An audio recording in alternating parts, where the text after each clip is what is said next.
Today on Newsbytes, the Pope's message of love, House conservatives push to impeach Biden, drowning of the Obama's chef, Russian and Chinese military delegations visit North Korea, and LeBron James' son's heart attack.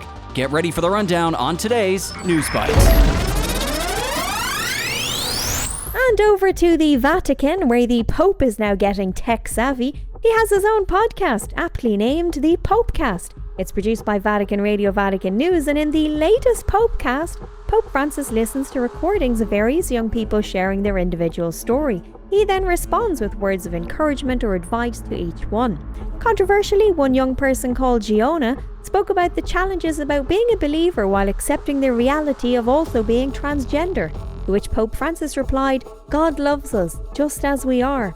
The Lord always accompanies us, always, even if we are sinners. He draws near to help us. Do not give up, keep striving ahead." This is not the first time that the Pope has commented on LGBTQ matters. He also famously said, "Who am I to judge?" in an answer to a question specifically about homosexuals, and has condemned laws criminalizing members of the LGBT community as a sin and an injustice. Okay, here's the scoop. After the FBI informant document released by Senator Grassley on Hunter and Joe's involvements in Ukraine, House conservatives are pushing to impeach Biden. But despite McCarthy's aloof remarks on the issue, there's still little movement on this front. All I'm saying is, and I'm sure you'd probably ask the same question, where's the truth? You've got to get to the bottom of the truth. And the only way Congress can do that is go to impeachment inquiry that gives Republicans and Democrats the ability to get all the information. Hey, I think I got to open the floor. I'm sure we're going to be able to see each other. Okay, adjust your tinfoil hats. Tafari Campbell, the Obama's chef, drowned yesterday while paddleboarding near their Martha's Vineyard home.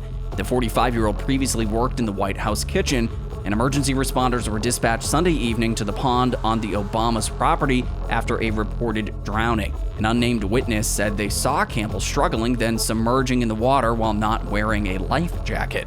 His body was found Monday morning, and the Obamas were not home during the incident. In a statement, they mourned the loss of Campbell, who they described as a truly wonderful man who, quote, made our lives brighter. Details remain scarce about what led to his death, but he appeared to be an able swimmer from videos on his Instagram.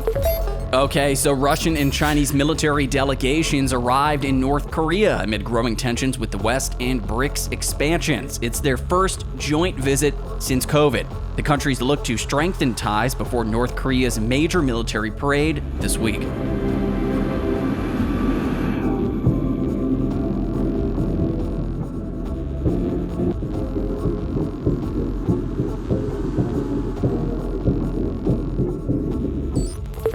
And over to sports, where 18-year-old Bronny James, the eldest son of NBA superstar LeBron James, was rushed to hospital on Monday morning after suffering a cardiac arrest during a basketball workout at the USC's Gallon Center. Fortunately, he is now in a stable condition with no further details about what caused the cardiac arrest. Bronny is a rising talent in basketball. He recently committed to the Trojans and is expected to end up in the NBA to follow in his father's footsteps. From the Pope's new message to the brewing political tensions in Washington and a death near the Obama's home, we've covered an array of stories today. What did you think? Stay informed, get involved, hit subscribe, and share your thoughts. Catch you next time for more no-nonsense news on Newsbytes.